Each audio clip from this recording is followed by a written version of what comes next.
droit, qui vient de faire un stage au sein de l'espace de réflexion éthique Auvergne-Rhône-Alpes, qui a spécialement travaillé ces modifications de la loi bioéthique et qui nous en présentera une synthèse pour bien fixer les choses.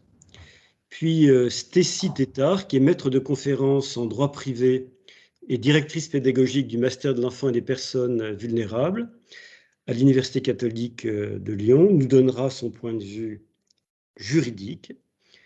Ensuite, ce sera Sylviane Henbick, professeure de médecine et de biologie du développement et de la procréation au CHU de Grenoble et directrice du CECOS de Grenoble, qui qui nous fera part d'une situation clinique.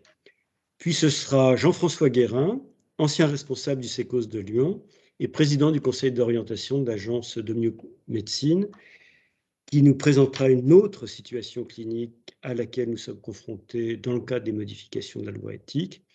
Et enfin, très classiquement, mais très bien, Élodie Camier-Lemoine, chargée de mission à l'espace de réflexion éthique, nous donnera le point de vue philosophique.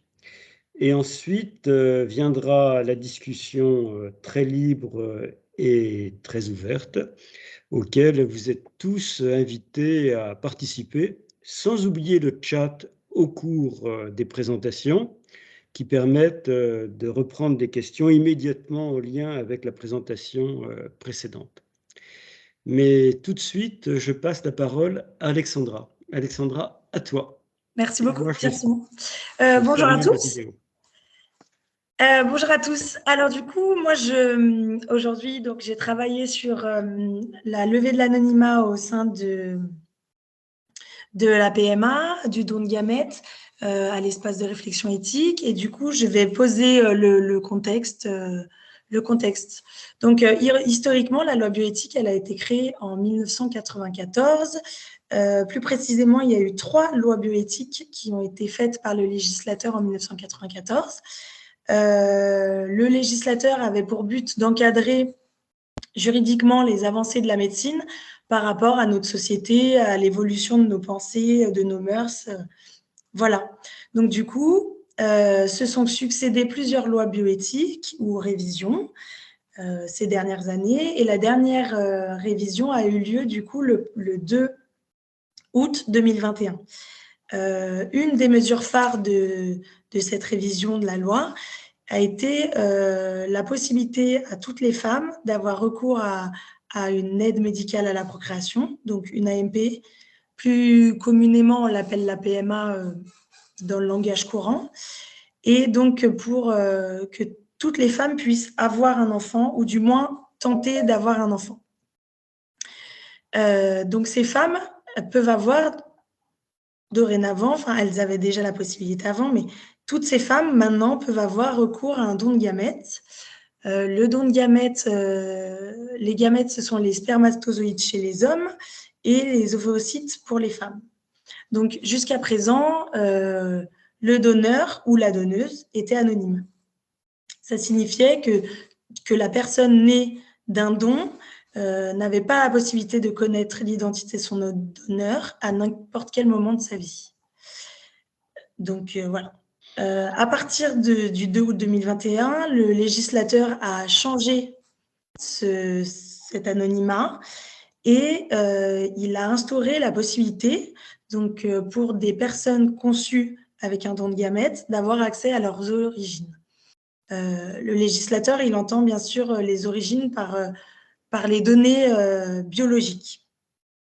Donc, à ce moment-là, la personne conçue d'un don va pouvoir avoir 3 possibilités à sa majorité.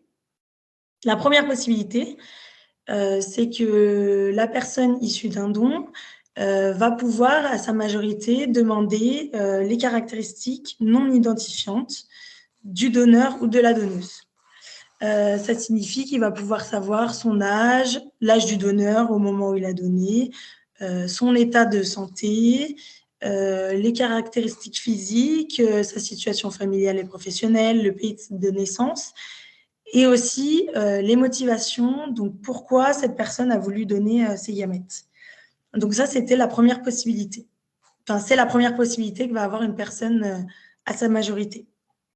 La deuxième possibilité, c'est que le ou la majeure issue d'un don de gamètes va pouvoir, à sa majorité, demander l'identité même de son donneur, qui pourra demander vraiment l'identité de la personne qui a donné. Et la troisième possibilité, qui reste tout aussi possible que les deux dernières, c'est que la personne issue d'un don va pouvoir ne pas demander, ce n'est pas une obligation, ça reste quand même un droit, de demander de demander soit les caractéristiques non identifiantes, soit l'identité de son donneur, soit de demander ni l'un ni l'autre. Ce n'est pas une obligation. Donc, cette levée d'anonymat, elle est possible, mais il ne faut pas confondre la levée d'anonymat à la majorité de la personne issue d'un don avec la levée d'anonymat tout court. Le don va rester anonyme, c'est-à-dire que quand la personne va donner, elle donnera anonymement. Au moment où elle donne, les parents ne pourront pas savoir qui a donné, les parents qui recevront, ou la femme seule d'ailleurs, elle ne pourra pas savoir qui a donné et le donneur ne pourra pas savoir à qui il donne. Voilà. Il y a la possibilité pour l'enfant issu d'un don, donc la personne à sa majorité, sera seulement à sa majorité et dans le cas contraire, le donneur ne peut pas demander quelque temps plus tard à qui il a donné. Ce sera vraiment pour l'enfant, ça sera vraiment l'enfant issu de ce don qui va pouvoir faire cette démarche pour savoir qui est son donneur. Son ou sa donneur d'ailleurs. Donneuse, pardon. Et du coup, voilà. Donc, on va parler de ça aujourd'hui, des questionnements éthiques que tout cela relève. Je laisse la parole à Pierre Simon. Merci beaucoup, Alexandra. Bien, écoute, on va enchaîner. Alors, là, je vois une question. Ne devrions-nous pas plutôt parler de droit d'accès aux origines plutôt que de levée de l'anonymat? Eh bien, écoutez, je pense qu'on va attendre la présentation de Stécie Tétart pour répondre à cette question parce qu'elle va apporter probablement des éléments de réponse à cette question. Stécie, je vous passe la parole. Merci beaucoup. Oui, je vais tenter d'apporter quelques éléments de réponse. Alors, je ne reviendrai pas parce qu'Alexandra vient de le faire sur tout le cadre de cette question de l'anonymat du don. Effectivement, qu'on a consacré dans la loi de 94. Alors, on peut quand même se demander pourquoi avoir choisi de consacrer l'anonymat du don. En fait, ce n'était pas véritablement une prise de position ou une prise de conviction, je dirais, à ce moment-là. C'était simplement parce qu'on a réfléchi par analogie par rapport à ce qui existait déjà pour le don d'organes et pour le don de sang. Donc, en fait, on a vu un petit peu l'anonymat comme un corollaire, finalement, de la gratuité, de la non-patrimonialité du don. Voilà, pour éviter qu'il y ait des motivations mercantiles qui se cachent derrière.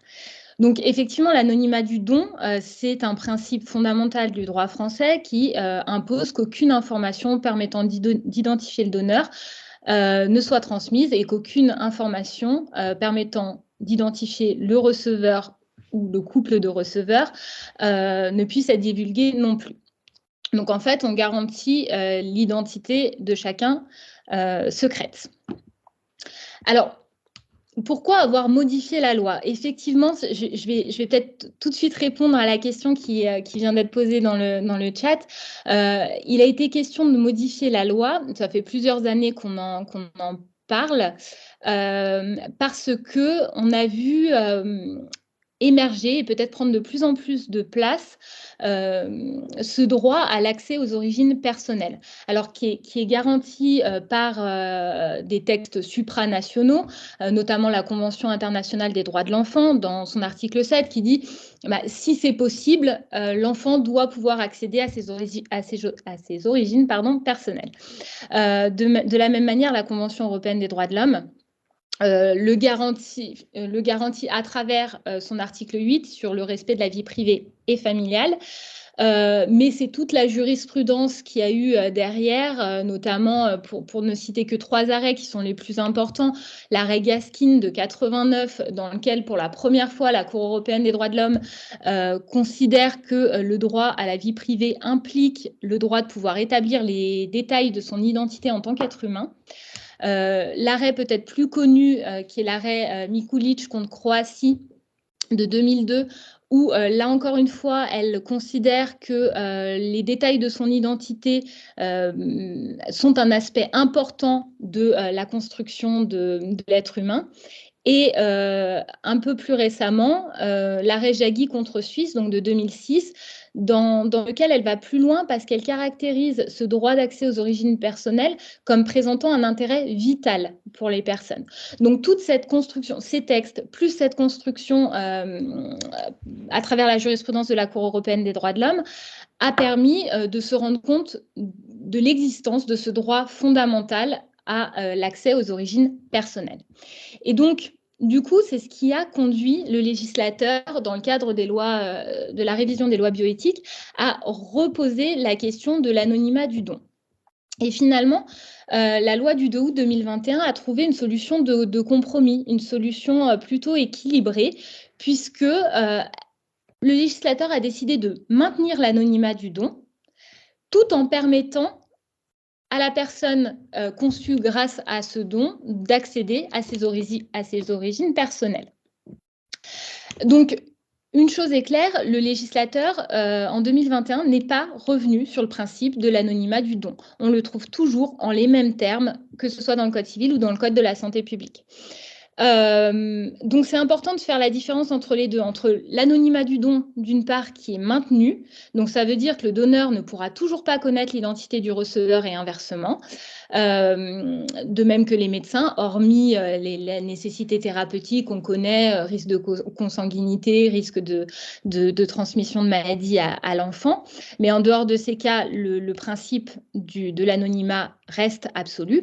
Par contre, on va permettre à la personne qui a été conçue grâce à un don de faire valoir son droit d'accès aux origines personnelles et donc de demander à ce que lui soient transmises des informations sur son donneur.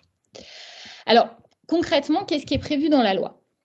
Il y a déjà un anonymat qui est garanti jusqu'à 18 ans après l'utilisation des gamètes, puisque ce n'est qu'à la majorité que la personne qui a été conçue grâce à un don pourra demander la communication d'informations sur son géniteur, donc d'informations identifiantes, nom, prénom, date de naissance, domicile, etc., ou d'informations non identifiantes, à savoir ses caractéristiques physiques, sa situation familiale, sa situation professionnelle, éventuellement son pays de naissance ou les raisons qui ont motivé le don également. Donc, il faudra attendre la majorité de la personne conçue par le don pour qu'il puisse avoir accès à ces informations. Alors, petite précision quand même, parce qu'il y a une différence de rédaction entre l'article du Code civil et l'article du Code de la santé publique. Et une différence qui peut semer le trouble quand même, parce que dans le Code de la santé publique, on nous dit toute personne conçue par assistance médicale à la procréation avec tiers donneur peut accéder à sa majorité, à l'identité et aux données non identifiantes du tiers donneur. Le Code civil, lui, dit la personne majeure née d'une assistance médicale à la procréation avec tiers donneur peut accéder à sa demande à des données non identifiantes ou à l'identité du tiers donneur. Alors, les deux textes ressemblent, mais il y a quand même une différence rédactionnelle importante, puisque dans le Code de la santé publique, on nous dit il peut avoir accès à l'identité et aux données non identifiantes, alors que dans le Code civil, on nous dit c'est les données non identifiantes ou l'identité. Alors, ça peut paraître anodin, ce petit décalage terminologique, mais ça peut créer un doute entre la possibilité qui va être offerte à la personne née d'un don de demander des informations cumulatives, donc à la fois des données non identifiantes et des données identifiantes, c'est ce que semble prévoir le Code de la santé publique, et celle d'avoir une alternative entre les informations qu'elle va pouvoir demander ou pas. Donc, autrement dit, si on retourne un petit peu la situation, ça nous conduit à nous dire, est-ce qu'il y a il y a nécessairement une différence entre imposer au donneur de laisser à la fois des informations identifiantes et non identifiantes et lui laisser le choix entre les deux. Alors, en réalité, bien que le décalage terminologique existe, en fait, il suffit de se référer aux travaux parlementaires pour trouver la réponse. Et en réalité, on est bien sur une demande, enfin une donnée d'information, une transmission d'information de la part du donneur qui doit être cumulative. C'est-à-dire que le donneur va devoir à la fois transmettre des informations non identifiantes et des informations identifiantes. C'est à la personne qui aura été conçue grâce à ce don de délimiter le champ des informations qu'elle veut recevoir. C'est ce que disait Alexandra tout à l'heure. Soit elle n'en veut pas et dans ce cas-là, aucune information ne lui sera transmise, on n'impose rien. Mais elle peut aussi dire, mais moi, je n'ai pas forcément envie de connaître son identité, mais j'ai envie d'avoir quelques éléments qui me permettent de me l'imaginer ou de savoir un petit peu comment il ou elle est selon les circonstances. Donc, c'est bien à la personne issue du don que reviendra le choix de demander soit des informations identifiantes et non identifiantes, soit que l'une ou que l'autre. Autre précision qui me semble importante, c'est justement le fait que le droit d'accès aux origines personnelles n'est pas un droit à la rencontre et encore moins un droit à l'établissement d'un lien de filiation. Je crois que c'est important de le rappeler, de le souligner, voire de le surligner, parce que souvent l'amalgame peut être fait parce qu'on a tendance à, dans le langage courant, parler du père biologique plutôt que du donneur ou du géniteur. Sauf que, évidemment, quand on se trouve dans... Alors, pour ne parler que du père, hein, mais ça marche aussi pour la mère. Mais l'idée, c'est véritablement de se dire, il y a une différence quand on est dans le cadre de l'assistance médicale à la procréation. On est évidemment dans une hypothèse dans laquelle c'est la parenté d'intention, la parenté légale qui va compter juridiquement et absolument pas la question de celui qui a, par son don, permis la naissance d'un enfant. Donc, important de rappeler que ce droit d'accès aux origines personnelles, c'est seulement un droit à l'information. Et ça veut dire aussi que ça ne donne pas le droit à la personne qui a été conçue grâce à un don de contacter le tiers donneur et ni, à plus forte raison, de s'immiscer dans sa vie. Alors, je le disais, la personne majeure va pouvoir demander des informations sur son donneur. Se pose quand même la question des majeurs qui vont être placés sous une mesure de protection qui serait incapacitante. On imagine une personne qui ferait l'objet d'une tutelle avec représentation dans les actes personnels. Dans ce cas-là, est-ce qu'elle pourrait être à l'initiative de cette demande ou pas? Alors là, pour le coup, il n'y a pas de réponse. Il n'y a pas de réponse du législateur, il n'y a pas de réponse dans les travaux parlementaires. Il y a quelques opinions en doctrine, mais pour ma part, je crois que souvent, quand le législateur ne répond pas, c'est que c'est un faux problème. Et là, je crois que c'en est un. Pas une fausse question, mais un faux problème parce que en réalité, cette demande d'information, à mon avis, relève des actes strictement personnels de l'individu. C'est-à-dire qu'on a une liste dans le Code civil qui se trouve à l'article 458 qui dresse des actes que la personne peut accomplir seule, quand bien même elle ferait l'objet d'une représentation dans sa vie personnelle, parce qu'on estime que ce sont des actes qui relèvent du plus intime de l'être humain et par conséquent, elle ne peut jamais être représentée pour ces actes-là. C'est notamment le cas pour la reconnaissance d'un enfant, par exemple. Et cette liste qu'on trouve dans le Code civil, elle n'est absolument pas exhaustive. Donc, en fait, justement, on peut y rajouter des actes. Ça a été notamment le cas avec la loi de 2019 où le droit de vote pour les personnes sous tutelle peut être intégré également à cette liste, même si ça ne figure pas dans le texte. Et je crois que c'est la même chose pour cette demande d'information concernant l'identité ou des éléments d'information sur son donneur. Par contre, la réponse a été apportée de savoir si une personne qui faisait l'objet d'une mesure de protection juridique avec représentation à la personne pouvait être à l'origine du don et donc consentir à la transmission d'informations, là, le Conseil constitutionnel s'est prononcé et a considéré que c'était impossible. Parce que justement, quand on consent à la transmission d'informations, il faut un consentement libre et éclairé. Et là, pour le coup, le Conseil constitutionnel a considéré que l'enjeu était trop important et qu'on ne pouvait pas admettre qu'une personne qui faisait l'objet d'une mesure de protection juridique avec représentation à la personne pouvait y consentir. Autre élément dans le contenu de la loi, et après je passerai à ce qui nous intéresse peut-être un peu plus et ce qui fera le lien avec la suite sur les limites de la loi, les limites d'application de cette loi, c'est la question de la conservation des données, qui pose conservation et communication des données, qui pose évidemment des questions éthiques. Alors pour la conservation des données, c'est l'agence de biomédecine qui a été désignée pour conserver ces données. Alors, c'est un premier élément d'information. Maintenant, combien de temps, jusqu'à quand, etc. Alors, le combien de temps, ça a été décidé par voie réglementaire et il a été décidé que l'agence de biomédecine devait conserver les informations au minimum 40 ans. Et de ce qui ressort, mais ce n'est pas encore extrêmement clair, a priori, la durée de conservation ne pourrait pas excéder 120 ans. Donc, vous le verrez, on a vu quand même très, très large parce que 120 ans, a priori, le donneur sera décédé. Ce qui me permet quand même de préciser que le décès du donneur ne fait pas obstacle à la transmission des informations. C'est aussi pour ça qu'on a prévu un délai aussi long. Et pour ce qui est de la communication des données, ça, on aura peut-être l'occasion d'en reparler aussi. Il a été décidé. Alors, on aurait pensé, et moi la première d'ailleurs, que tout ce qui était communication des données passerait par le Centre national d'accès aux origines personnelles. Ça n'a pas été le choix qui a été fait, puisqu'il a été décidé de créer une commission ad hoc, une commission d'accès aux données non identifiantes et à l'identité du tiers donneur. Donc, c'est une commission qui est placée auprès du ministre de la Santé et qui sera chargée justement de recueillir les demandes de personnes issues d'un don et qui souhaiteraient connaître l'identité ou avoir des informations sur leur donneur et justement aussi de s'occuper de toutes ces questions de transition entre la loi ancienne, la loi nouvelle, éventuellement le contact d'anciens donneurs qui n'auraient pas donné leur consentement, qui étaient couverts par l'anonymat, mais qui aujourd'hui, en vue de la nouvelle loi, auraient envie de transmettre ces informations-là, etc. Toutes ces missions relèveront de cette commission créée spécialement à cet effet. Alors, deuxième point, je vous le disais, qui va faire, à mon avis, le lien avec ce qui suit, c'est les limites de la loi.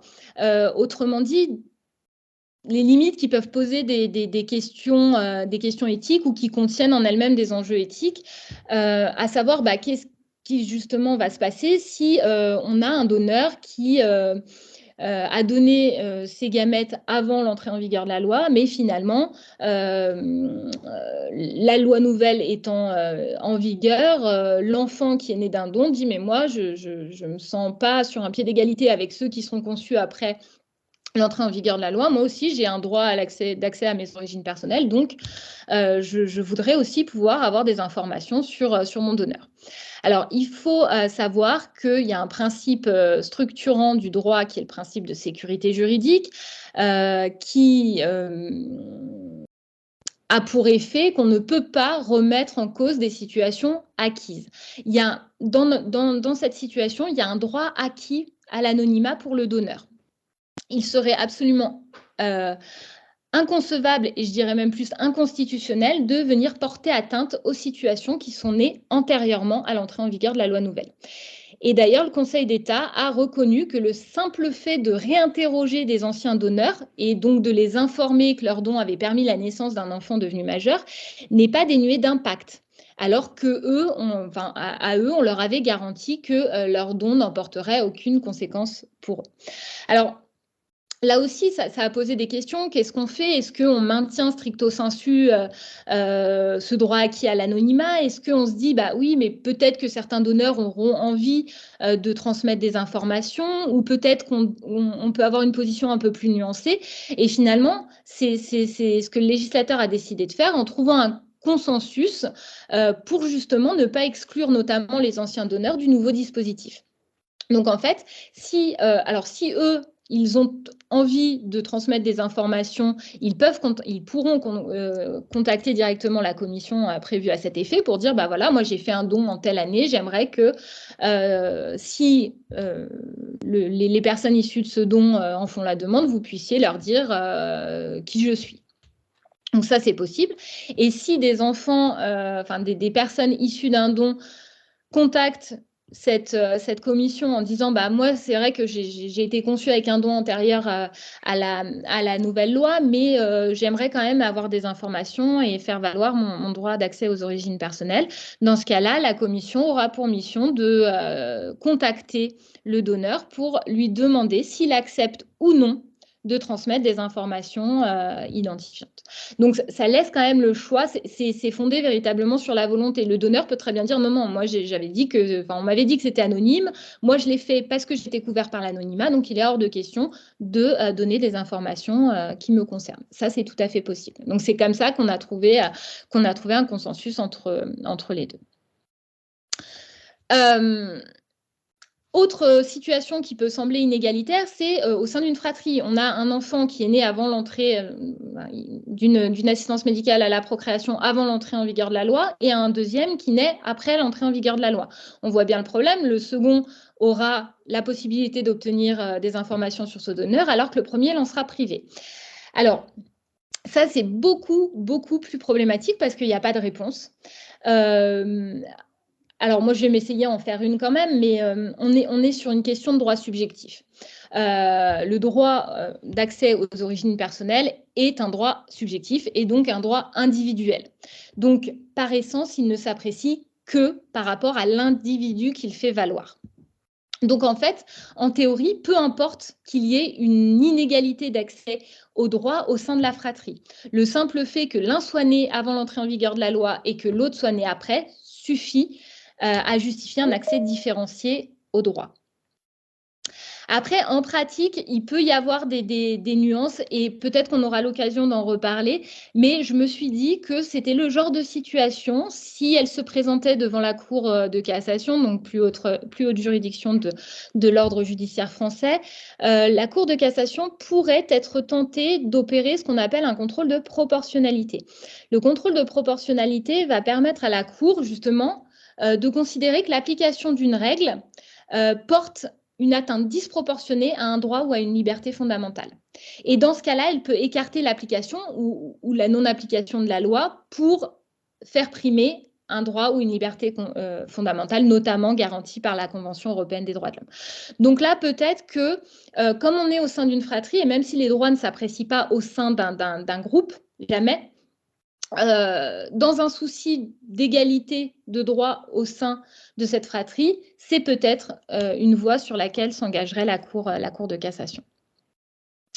Et dernier cas d'inégalité aussi, c'est le cas.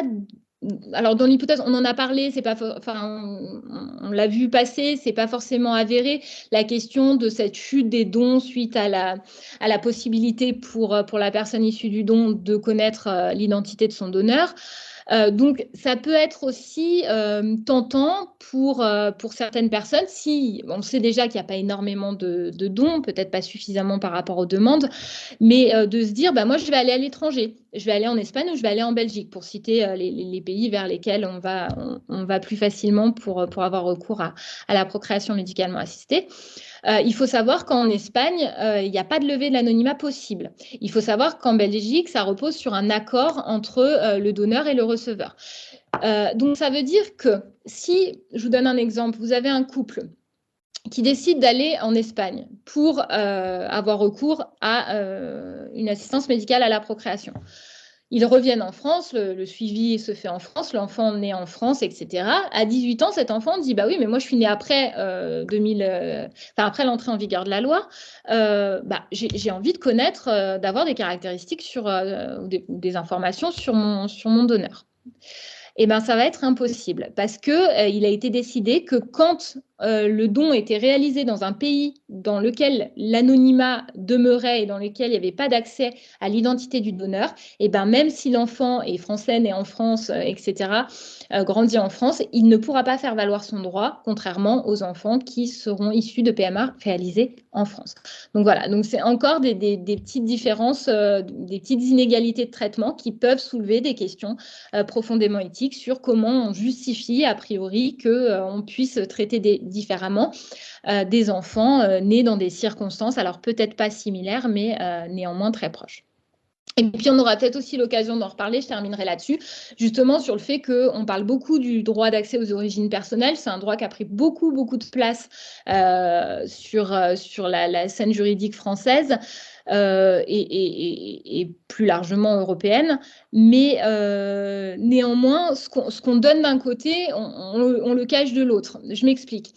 Quand on nous dit, oui, là, il a fallu composer, trouver un équilibre entre l'anonymat du don et l'accès aux origines personnelles. Très bien. Parce que l'accès aux origines personnelles est un droit fondamental important. Néanmoins, quand on regarde la différence de traitement dans le cadre de la même loi sur les femmes, les couples de femmes qui ont recours à la procréation médicalement assistée et pour lesquels, dans le cadre de ce couple, les enfants qui vont naître dans le cadre de ce couple, au sein de ce couple, n'auront pas de doute sur le fait qu'il y a eu une assistance dans leur procréation, qu'il y a eu recours à une assistance médicale dans leur procréation. Donc là, ils seront tout de suite sensibilisés à l'accès aux origines personnelles.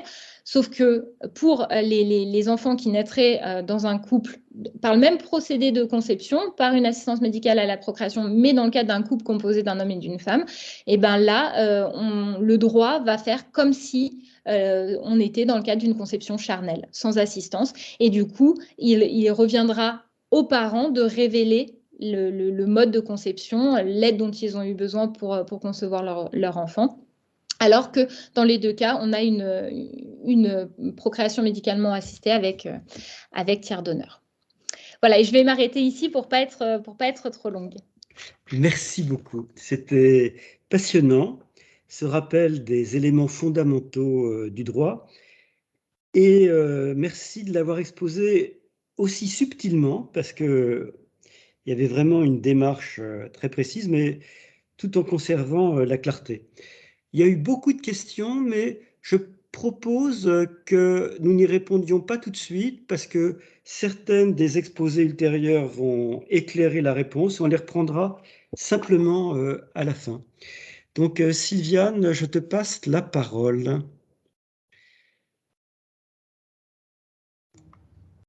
Bonsoir, donc je vous propose effectivement de poursuivre avec une illustration très très pratique d'une situation à laquelle on peut être confronté. D'accord, ça marche.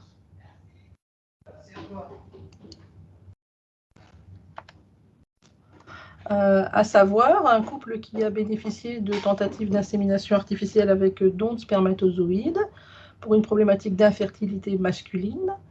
Ils obtiennent une petite fille conçue après plusieurs tentatives. Cet enfant est né donc avant la parution de la nouvelle loi, donc on est donc dans des tentatives réalisées dans l'ancien cadre de loi. Et cet enfant ayant maintenant bientôt 2 ans, ils se sont dit que c'était le moment opportun pour leur projet de deuxième enfant. Ils sont donc revenus nous voir et avec ce projet de deuxième enfant, un projet de deuxième enfant qui va donc s'inscrire dans le nouveau cadre de loi. L'actualisation de tous les bilans fait évoquer effectivement la possibilité de pouvoir de nouveau faire bénéficier à ce couple de tentatives d'insémination artificielle. Compte tenu des délais d'attente, il est probable que les tentatives débuteront en fin d'année ou début d'année 2023, avec, on va le voir, une situation actuellement qui, au titre de la loi, est une situation de transition.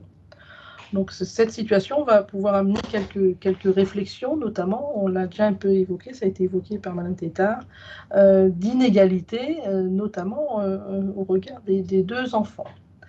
Je vous donne juste du coup un petit élément de précision concernant le calendrier actuel de mise en œuvre de ce nouveau cadre de loi. Donc, la loi est parue en août 2021, ce qui a permis d'ouvrir les demandes d'AMP dans ce nouveau cadre, donc d'ouvrir l'accès aux couples de femmes et aux femmes non mariées, avec une période de transition qui nous amène jusqu'au 1er septembre 2022. Et on ne pourra commencer à recruter des donneurs ou des donneuses dans le nouveau cadre avec accès possible aux données identifiantes ou non identifiantes qu'à partir du 1er septembre 2022. Donc les dons qui sont actuellement recrutés restent des dons dans l'ancien cadre. Et puis, on est encore en attente actuellement d'une date à fixer par décret qui sera la date à partir de laquelle on ne pourra plus utiliser les anciens dons et on ne pourra utiliser que les nouveaux dons. Et pour l'instant, nous ne connaissons ni la date de parution de ce décret qui est annoncé pour dans pas trop longtemps, mais on ne connaît pas la date qui sera inscrite dans ce décret.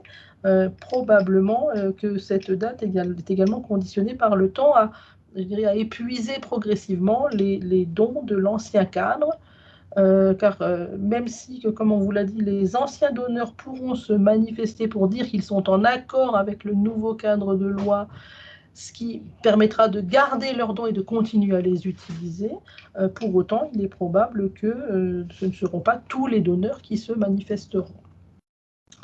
Donc, cette situation pose effectivement des questions par rapport à ces deux enfants qui vont être conçus, l'un avec un accès, probablement un accès possible aux données identifiantes et non identifiantes pour le deuxième enfant, mais un accès beaucoup plus incertain pour le premier enfant, puisque comme on vous l'a indiqué, cet accès sera soumis à l'accord du donneur, qui pourra dire « oui, je suis d'accord » parce que j'ai ce souhait-là, et mes dons ayant été faits antérieurement à août 2021, mais aura également le droit de dire non, je ne suis pas d'accord et je ne souhaite pas qu'un accès à ces données soit possible.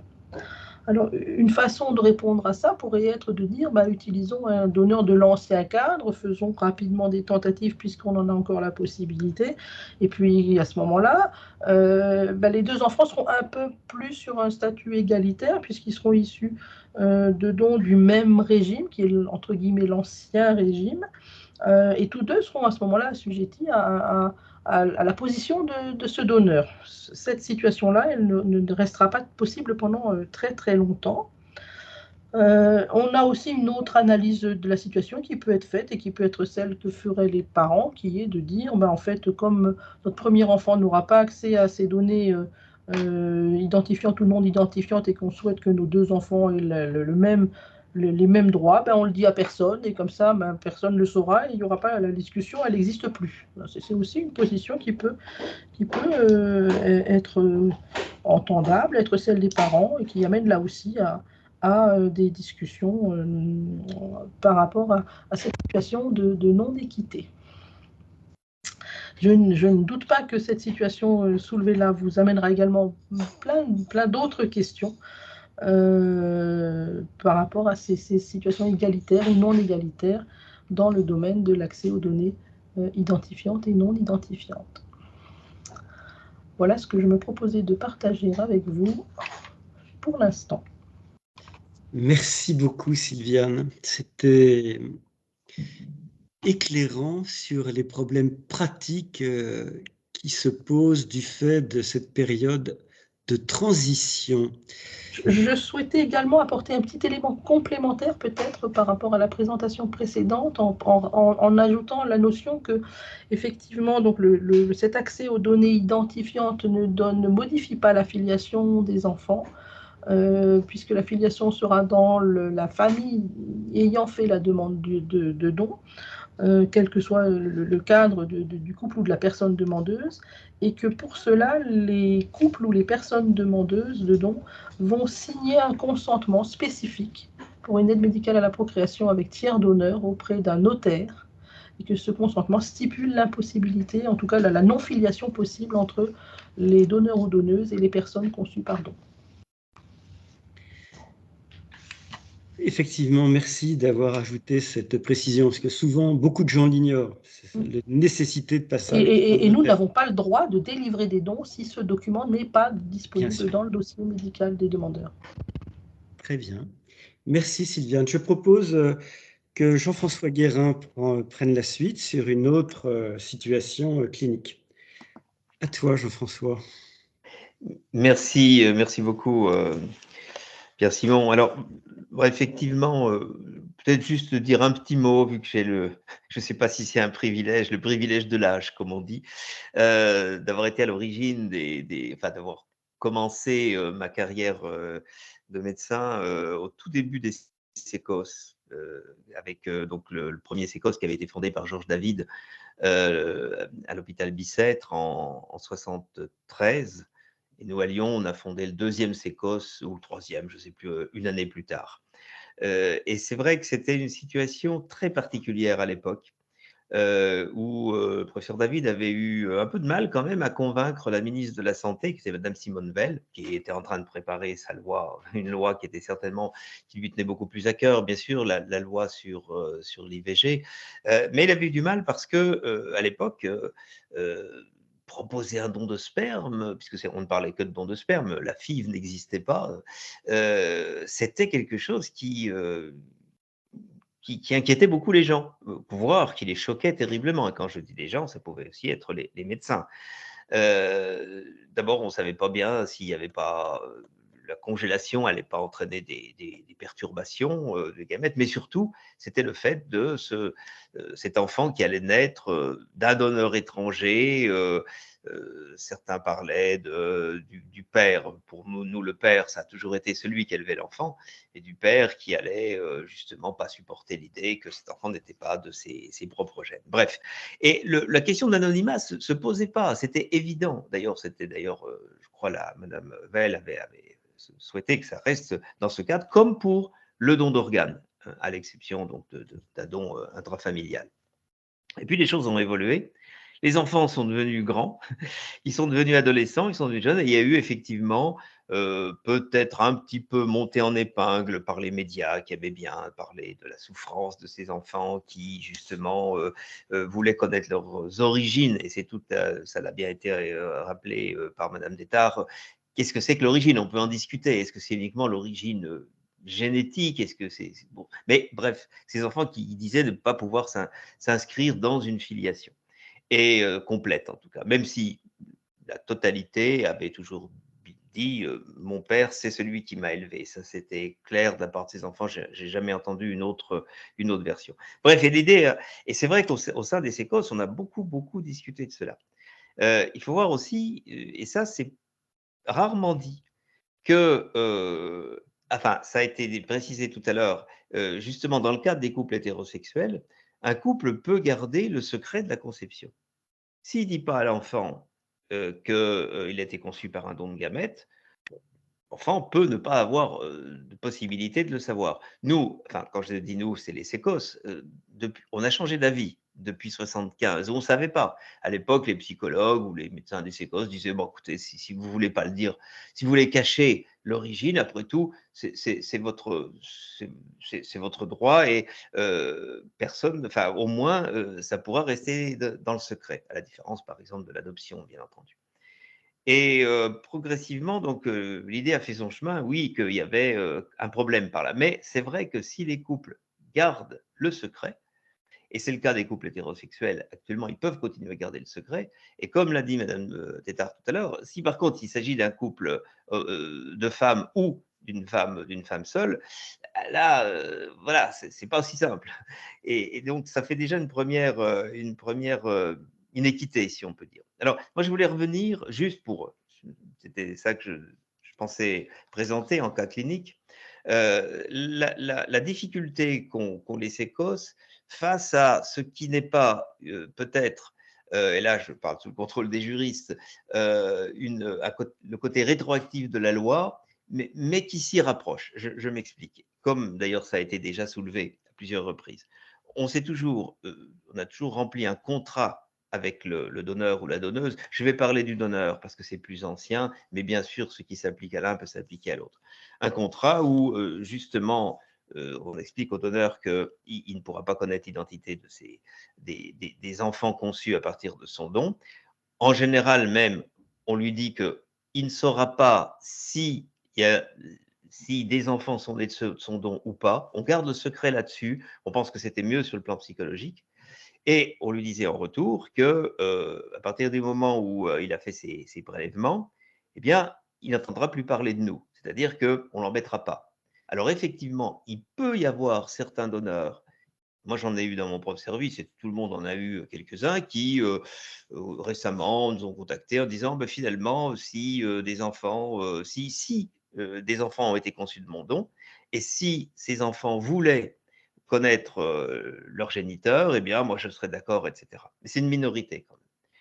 On a eu par contre beaucoup de donneurs qui nous ont dit, bon, on veut bien donner, on donne, mais vous nous garantissez bien que l'anonymat sera préservé. Et on leur avait dit de bonne foi, absolument, même si la loi change, et elle a changé, de toute façon, elle ne sera pas rétroactive. Alors, ça, c'est une affaire de jury, savoir si elle est rétroactive ou pas, mais une chose est sûre, c'est qu'actuellement, un donneur va être un donneur qui a donné jusqu'à maintenant, jusqu'en septembre 2022. Bon, maintenant, ceux qui donnent actuellement, ils savent que la loi a changé. Mais je parle d'un donneur, imaginons, qui a donné il y a 20 ans. Eh bien, ce donneur, a priori, il pourrait être contacté, non pas directement par le SECOS, mais par cette commission ad hoc qui va être mise en place par l'Agence de la biomédecine. Effectivement, on ne l'obligera pas à donner des informations à l'enfant qui les désirerait, un enfant issu de ce don, mais il sera contacté. C'est-à-dire que il va brutalement, alors qu'il a donné il y a 20 ans par exemple, ou plus, et je vais vous donner un exemple tout à l'heure, un exemple concret, il va être confronté au fait que, voilà, ce don va revenir à la surface et peut-être qu'il pourra refuser, peut-être qu'il acceptera, mais dans tous les cas, ça pourra quand même le perturber énormément. Et puis nous, quand je dis nous, les responsables des SECOS, eh bien, on considère quelque part qu'on avait des devoirs vis-à-vis de ce donneur, on avait un contrat, et que quelque part, le donneur pourra considérer que, eh bien, on n'a pas rempli ce contrat. En gros, qu'on l'a trahi, en quelque sorte, qu'on a trahi sa confiance. Voilà. Et je vais vous raconter une histoire qui s'est passée il y a 1 an de ça. Un donneur que je trouvais que je connaissais, qui avait donné, on était resté en contact, peu importe, qui a donné, tenez-vous bien, en 1982 ou 81, en tout cas il y a 40 ans. Il m'a dit, voilà, j'ai reçu un courrier d'une dame qui a envoyé soit de la salive, soit du sang, de la salive en général, à l'étranger, dans des centres de séquençage. Alors, c'est interdit en France, mais personne, évidemment, ne peut condamner quelqu'un pour le moment, même si c'est prévu par la loi, je crois, dans la nouvelle loi, qui a envoyé sur un buvard des échantillons de salive où il y a des cellules et où on pourra faire le séquençage de son ADN. Et cette femme avait retrouvé, en regard, le service lui avait dit, à l'étranger, lui avait dit, ben voilà, ça match au sens biologique du terme, il y a 50% avec quelqu'un qui est dans notre base de données. Et elle a pu retrouver indirectement, mais le donneur. Alors, elle n'était pas certaine, mais elle a donc envoyé ce courrier à ce donneur que je connaissais, cette connaissance, en lui disant, voilà, vous n'êtes pas obligé de me répondre, mais je pense que vous êtes le donneur qui a été à l'issue de ma conception, et je souhaiterais vous rencontrer. Et ça a été extrêmement violent pour lui. Il m'a dit, j'en ai pas dormi, je ne savais pas quoi faire. Il faut imaginer aussi que la vie familiale peut changer en 40 ans. Là, il en avait parlé à sa femme, il n'avait pas changé de femme, si je puis dire, il ne s'était pas séparé, il était toujours avec à l'époque de ce don, elle était d'accord, mais ça peut ne pas être la même, des situations identiques. Et donc, alors, c'est une situation finalement, on pourrait dire, il y a eu une happy end parce que il a accepté de revoir physiquement prendre rendez-vous avec elle, de voir donc cet enfant issu de son don. Bon, je ne sais pas quelle est la suite, mais c'est pour dire que les séquences sont quand même très embêtés avec cette histoire, parce que même si dans tous les cas, même si le donneur d'il y a 40 ans ou d'il y a 20 ans n'est pas obligé de donner des informations identifiantes ou encore plus de rencontrer la personne, une des personnes qui prétend être issue de son don, on peut imaginer que c'est quand même, ça peut beaucoup troubler ce donneur qui a donné dans un geste altruiste et qui ne voulait, enfin depuis longtemps, avait non pas oublié cette histoire, mais enfin elle était derrière lui.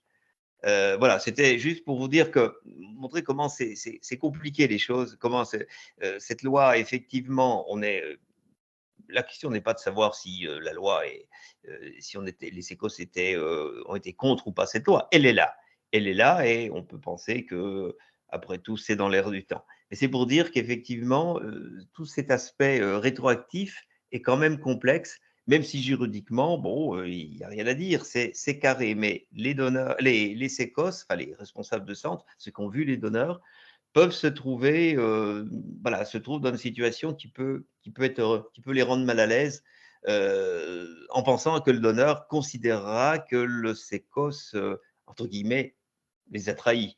Vous avez compris toute la nuance. Voilà, c'était juste pour, bon, pour alimenter la discussion que je voulais vous narrer ce fait qui s'est passé dans le sécos de Lyon il y a un an de ça. Écoute, je te remercie beaucoup, Jean-François, de cette mise en perspective, non pas historique, mais depuis la création des sécos, en tout cas, si tu veux. C'était franchement passionnant de suivre cette évolution des pensées de la part des praticiens du sécos, mais aussi de la part de la demande sociétale. Moi, j'ai listé déjà un grand nombre de questions, mais on va proposer à Élodie de prendre la parole et de répondre aux nombreuses questions qui se poseront à l'issue, je pense. Élodie, à toi. Merci Pierre-Simon. Merci également à tous mes collègues qui viennent de prendre la parole. Donc, c'était vraiment passionnant et très éclairant. Donc, je vous propose de peut-être apporter un point de vue complémentaire sur l'aspect plutôt réflexif et philosophique, qui ne sera pas une conclusion, qui sera plutôt finalement un partage peut-être de quelques idées et certains questionnements. Voilà. Et puis pour laisser la place, bien évidemment, au débat avec les participants à ce cyberéthique. Alors, j'aimerais en fait partager avec vous 3 remarques sur le sujet qui nous occupe ce soir, hein, à savoir cette question de l'anonymat dans le don de gamètes. Cela a été rappelé à plusieurs reprises, hein, finalement, dans les exposés précédents. Mais la question de l'anonymat du don de gamètes, en fait, eh bien, vient s'ancrer dans une réflexion autour du début de la vie, et notamment dans le cadre de la procréation médicalement assistée. Et donc, finalement, cette réflexion sur le début de la vie, eh bien, nous mène vers une réflexion sur la conception, sur la procréation, sur ce début de la vie médicalisé, d'accord? Nous met dans un cadre de médicalisation.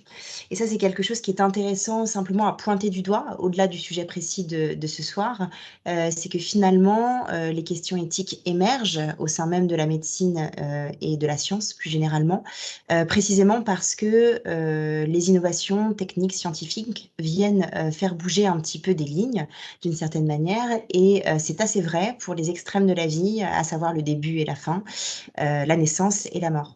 Donc on ne parlera pas de la mort et de la fin de vie aujourd'hui, mais par contre on parle de la naissance. Et je pense qu'on peut dire, comme Jean-François Guérin, tu l'as rappelé également, que les choses ont changé ces dernières années, et on pourrait dire très clairement qu'on ne naît plus aujourd'hui comme on naissait autrefois, notamment parce que la médicalisation est là, notamment parce que le regard s'affûte sur la conception, sur la procréation, sur l'évolution d'un embryon, d'un fœtus.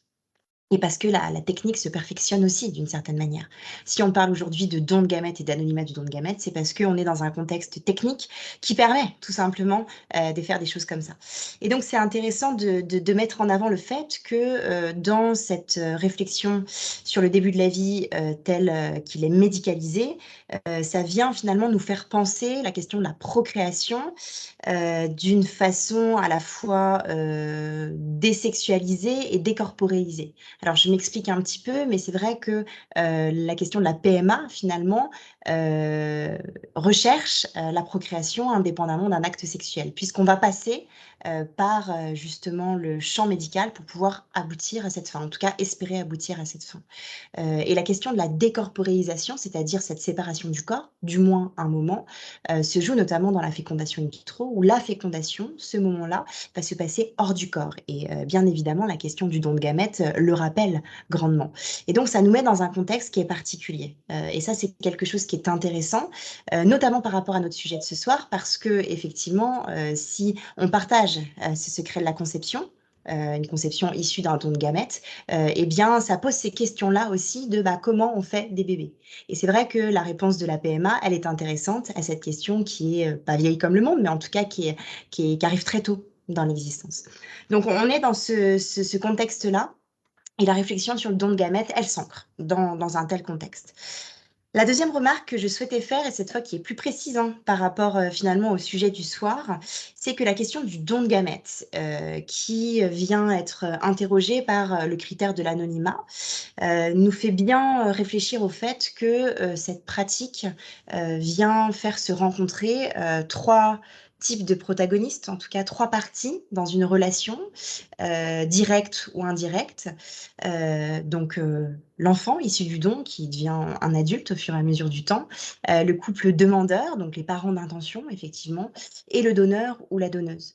Et donc ce que l'on peut se demander d'emblée, c'est est-ce que finalement ces trois parties de la relation, ces trois personnes, ces trois dimensions de la relation, est-ce que finalement ils ont des intérêts qui sont les mêmes? Alors je pense qu'on peut dire que la réponse est non, mais est-ce que ces intérêts et ces points de vue sont compatibles et conciliables? Et c'est vrai que toute cette réflexion sur l'anonymat du don de gamètes, sur le changement de loi, sur les limites de la loi qui ont été évoquées avant, nous fait réfléchir à cette question d'une façon assez précise. On voit bien que cette pratique-là nous met quand même devant un dilemme d'une certaine manière.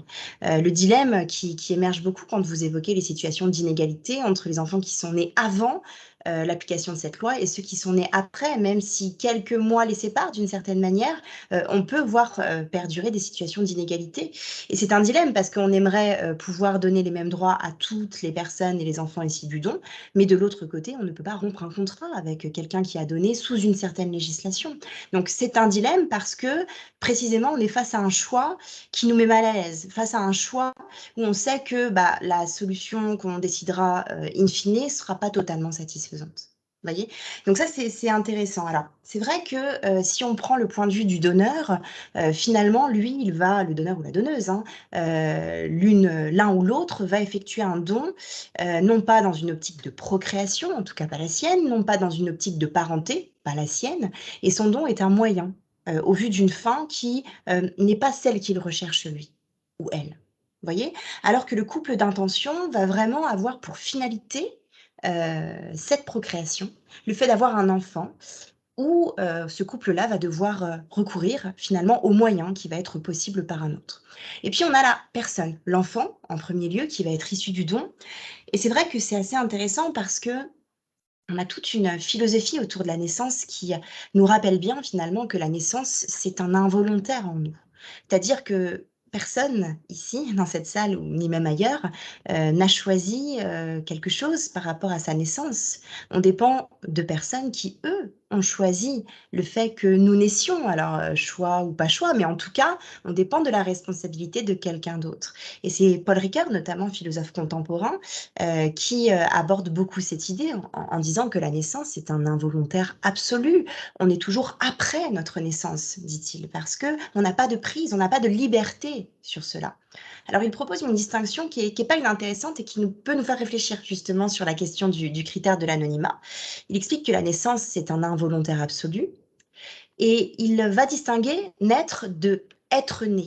Et en fait, il explique que si nous n'avons pas de prise sur la naissance, si nous n'avons pas de prise sur le fait de naître ou de ne pas naître, d'une certaine manière, par contre, à partir du moment où nous sommes nés, nous entrons dans l'existence, nous sommes nés, et là va pouvoir commencer à émerger la question de la liberté. Alors, pas tout de suite, bien évidemment, la liberté d'un nouveau-né, je ne sais pas à quoi ça pourrait ressembler, mais en tout cas, au fur et à mesure de cette existence qui va avancer, là, la question du volontaire et de la liberté va émerger. Et peut-être que cette question de l'anonymat, cette volonté de de lever l'anonymat, pardon, ou pas d'ailleurs, ça vient s'ancrer précisément dans cette liberté qui pourrait être celle des enfants, justement, qui n'ont pas fait le choix de leur venue au monde, mais par contre qui peuvent estimer avoir un droit par rapport à cette connaissance finalement de l'identité ou de données identifiantes, que ce soit du donneur ou de la donneuse. Et donc là, ça nous mène directement vers la réflexion sur l'origine, qui a déjà été abordée à différents égards, puisque telle est finalement l'une des revendications, en tout cas l'un des éléments qui est mis en avant pour que cet anonymat soit levé, et ça a été le cas. Et c'est vrai qu'il faut qu'on puisse s'interroger sur la façon dont on peut définir l'origine. Est-ce que l'origine, c'est quelque chose qui va se réduire à l'origine biologique, c'est-à-dire pouvoir finalement avoir un nom de celui qui a donné, soit son sperme ou celle qui a donné ses ovocytes pour pouvoir aboutir à une naissance? Ou est-ce qu'on peut considérer la notion d'origine comme bien, la volonté première qui fait que nous sommes nés d'une certaine manière? Et le fait est que dans le cadre d'une PMA, même si elle a recours à un tiers donneur, un don quel qu'il soit, bien la volonté de faire un enfant par PMA, elle est bien celle du couple d'intention. Et c'est une volonté de faire en général. Voilà, ceux qui travaillent finalement dans ce domaine-là savent très bien finalement qu'il en faut de la volonté. Il faut qu'une volonté soit pérenne aussi et qu'elle passe les épreuves du temps, parfois assez long, dans la PMA. Et donc d'une certaine manière, et c'est bien ce que disent les enfants et les personnes qui témoignent, qui savent être issus d'un don, qu'ils ne me remettent pas en cause finalement le fait de reconnaître que leur origine réside bien dans la volonté, dans le projet, dans ce désir fort souvent des parents d'avoir recours à une PMA avec tiers donneur pour pouvoir faire naître. Ils ne remettent pas ça en cause et d'ailleurs ils le respectent et il n'y a aucun problème par rapport à ça. Néanmoins, la demande a perduré parfois pour certains.